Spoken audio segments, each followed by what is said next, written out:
ধানের জমির থেকেও নিচু জমিতে কিভাবে মরিচ চাষ করলেন, এরকম বিস্তীর্ণ পাতারের মধ্যে আসলে এই রকম দুঃসাহসটা কিভাবে সম্ভব হলো? 10 বিঘার একটা প্রজেক্ট, বিশাল। তো এই প্রজেক্টে ভুল হবে না, এইটা কিন্তু আসলে মেনে নেওয়ার মতো না।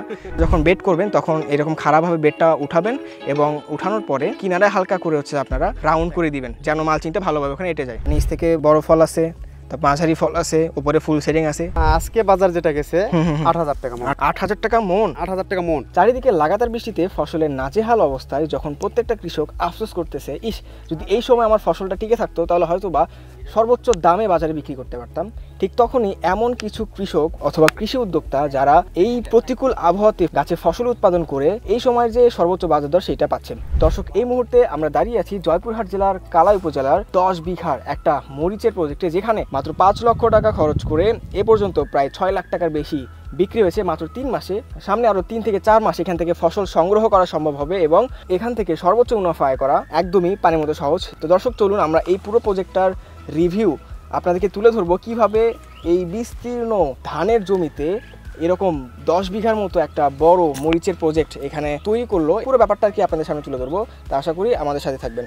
তো আমার সাথে এই মুহূর্তে আছেন জয়পুরহাট জেলার কালাই উপজেলার আমাদের স্মার্ট পার্টনার, যিনি এই পুরো প্রজেক্টটা তার সার্বিক তত্ত্বাবধানে তৈরি হয়েছে। আসসালামু আলাইকুম, আমার নাম মোহাম্মদ আলমগীর হোসেন, জয়পুরহাট জেলা কালাই থানা করিমপুর গ্রাম। তো আমি দীর্ঘদিন প্রায় 2.5 থেকে 3 বছর হবে অ্যাগ্রনের সঙ্গে চলাফেরা। তা আমি প্রথম অবস্থায় আমার জমিতে শশা করছিলাম, টমেটো করছিলাম, 1 বছর হয়ে গেছে। তো আসলে সেখান থেকে আমার গ্রামের যে আশেপাশে যে কৃষকগুলো আছে এরা দেখে তাদের মনে ধরছে, উদ্বুদ্ধ হয়েছে যে আসলে এত সুন্দর করে কিভাবে করলেন। তারপর তাদেরকে নিয়ে বসে বললাম যে এই অ্যাগ্রন থেকে আমি পরামর্শ নিয়ে এভাবে কাজ করছি। ওখান থেকে পথ চলা আমার ওইগুলো দেখার পরে সবাই উদ্বুদ্ধ হয়েছে। আর বিশেষ করে আমার এই যে 10 বিঘার যে প্রজেক্ট, এটা আমার তত্ত্বাবধানে আমার সিদ্দিক ভাই। মূলত আলুর সময় এখানে ছিল হচ্ছে পেঁয়াজের ফলন সে ভালো মতো পায়নি, পেঁয়াজে লস খাইছে, প্রচুর পরিমাণ লস খাইছে। তারপরে কি করবে, শোন বললাম যে ভাই বৃত্তান্ত যদি মরিচ করেন ভালো হবে, মরিচ আছে, করলা আছে, আপনি সাজেশন দিলেন? হ্যাঁ, সাজেশন দিলাম। তো বলছি যে না, তাহলে যদি করি তাহলে একটাই করবো। তো সকল থেকে সে সিদ্ধান্ত নিয়েছে যে মরিচ করবে। তারপরে এত বড় প্রজেক্ট সবাই করে, 2 বিঘা 3 বিঘা এরকম প্রজেক্টে করে, কিন্তু আমার সিদ্দিক ভাই একবার বিশাল ভাবে একটা করছে। হ্যাঁ, ধানের জমিতে করা হয়েছে। ভ্যারাইটি কি লাগিয়েছেন এই জায়গায়? এখানে অ্যাগ্রোয়ানের নাগাফার কিং আছে, 1+ আছে, ধুম 2 আছে, সানফ্লাওয়ার আছে। এই সময় তো মরিচের যে বাজার, এটা তো আগুন লাগে, সবাই জানে যে জুলাই আগস্ট বর্ষা আসলে মরিচের দামটা বাড়বে। আগুন মানে সেই আগুন। কেমন দাম বলেন তো এখানে আসলে, কেমন পাচ্ছে এবং উঠাচ্ছে কেমন প্রতিদিন? সপ্তাহে প্রায় দেখা যাচ্ছে যে 40-45 মন করে উঠতেছে সপ্তাহে। 40-45 মন? হ্যাঁ। এক মন হচ্ছে আপনার প্রায় 5,000 টাকার বেশি পড়বে। 5,000 বলতে জাত পর্যন্ত বিক্রি করছে আমার জানা মতে 9,500 থেকে শুরু, তারপরে বিক্রি করতে করতে 7.5-6 পর্যন্ত চলে আসছিল। 6 লাখ। দর্শক, চিন্তা করেন একটা ব্যাপার, যে এই বছর আমরা যারা ফসল চাষ করছি সবার মাঝেই একটা আশঙ্কা কাজ করতো যে কোনো কিছু দাম নাই। ইভেন এরকমও হয়েছে যে মরিচ চাষ করছে, আপনার গরমের সময় দাম কম ছিল, কেউ যত্ন নেয় নাই, ফেলাই দিছে একদম। হ্যাঁ, কিন্তু যারা আসলে ধৈর্য ধরে লেগেছিল তাদের ক্ষেত্রে তারা রেজাল্ট পাচ্ছে এখন এই সময় এসে। এই যে এখানে 9,000 টাকা বিক্রি করছেন, 6,000 টাকা বিক্রি করছেন, 7,000, এখন 5,000 টাকা বেশি বিক্রি হচ্ছে প্রতি মাসের উপরে বেশি বিক্রি। আসলে কোন ফসলে এই ধরনের লাভ হয়?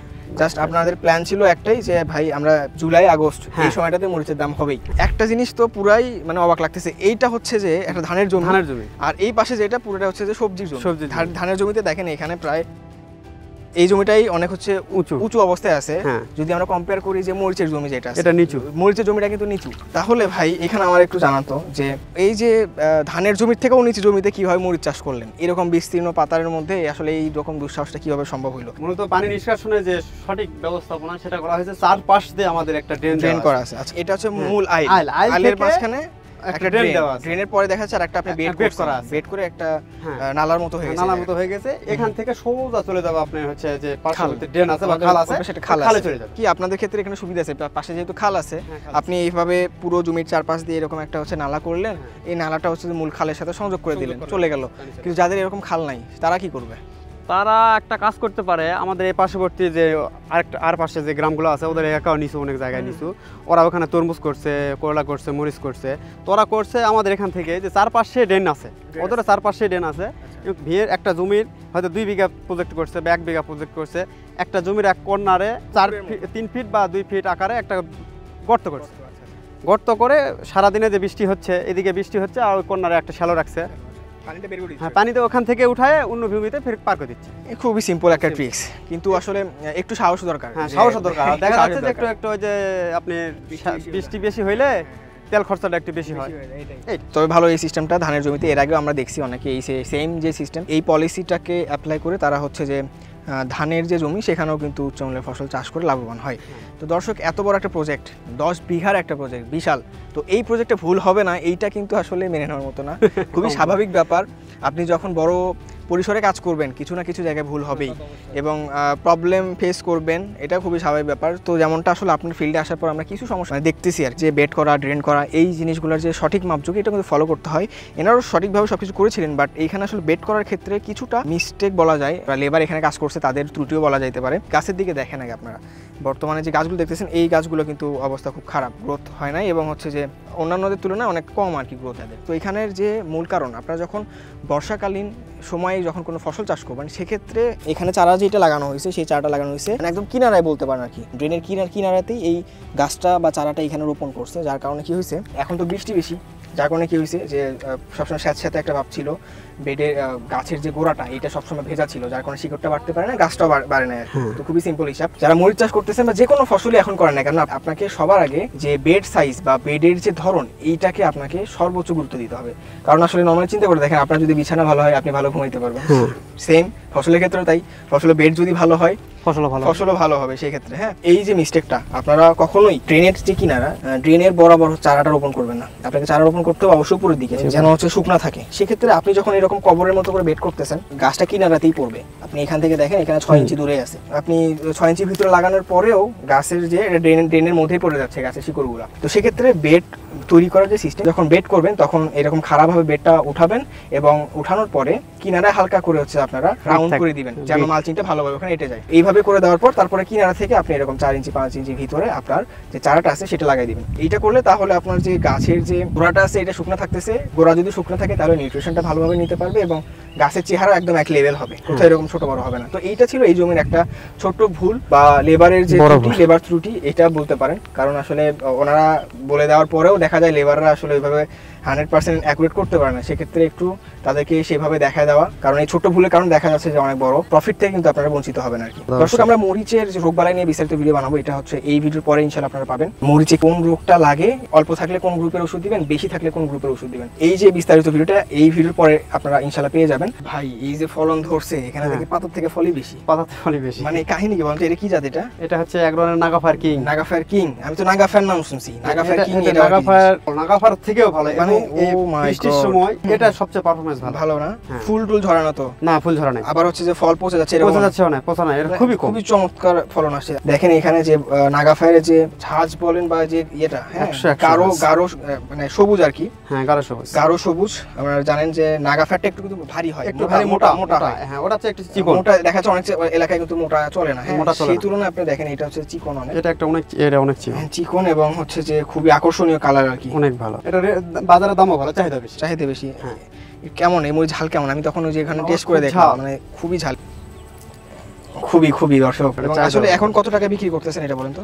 আজকে বাজার যেটা গেছে 8000 টাকা মন। 8000 টাকা মন? 8000 টাকা মন। অন্যান্য জাতের কি অবস্থা? যে সানফ্লাওয়ার, দা ধুমটু, এগুলা হচ্ছে দেখা যাচ্ছে যে বাজার থেকে এটার চাইতে 2000 টাকা কম। আচ্ছা, মানে এখন এভারেজে এরকম 6000 7000, সেখানে ওই বাজারে আপনি 8000 টাকা বেচতেছেন এই নাগাফায়ার কিং।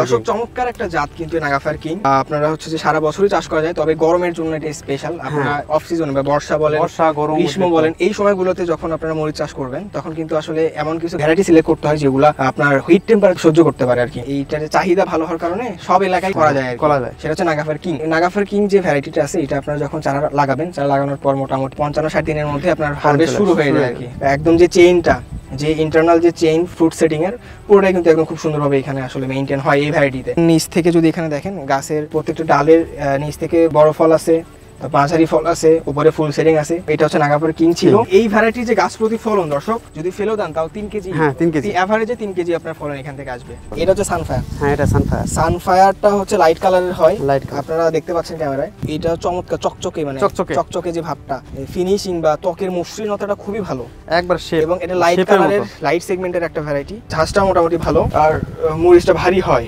ফলনটাও বেশি হয়। এটা হচ্ছে সানফায়ার। আপনাদের যে এলাকাগুলোতে একটু সবুজ বা হালকা সবুজ এই ভ্যারাইটি চলে, সেখানে কিন্তু এটা আপনারা চাষ করতে পারেন। এটার বিশেষত্ব হচ্ছে এই মরিচটা আকর্ষণীয়, দেখতে আপনার হচ্ছে যে খুবই স্মুথ, এবং এইটার যে ওজনটা, এইটার ওজন দেখবেন যে একটু মানে গড় ওজনটা ভালো হয় আর কি। এটা OnePlus। আমরা জানি যে OnePlus হচ্ছে যে বিশ্ব সুন্দরীদের মতো। মরিচটা খুবই উজ্জ্বল এবং হচ্ছে যে হালকা সবুজ, এবং এটা চিকন, মোটামুটি চিকন এবং লম্বা হয় আর কি। ফলন খুব ভালো। তো আমাদের এলাকায় এই জাতটা আর হচ্ছে নাগাফার কিং, এই দুইটা জাত খুব ভালো চলে, OnePlus আর নাগাফার কিং।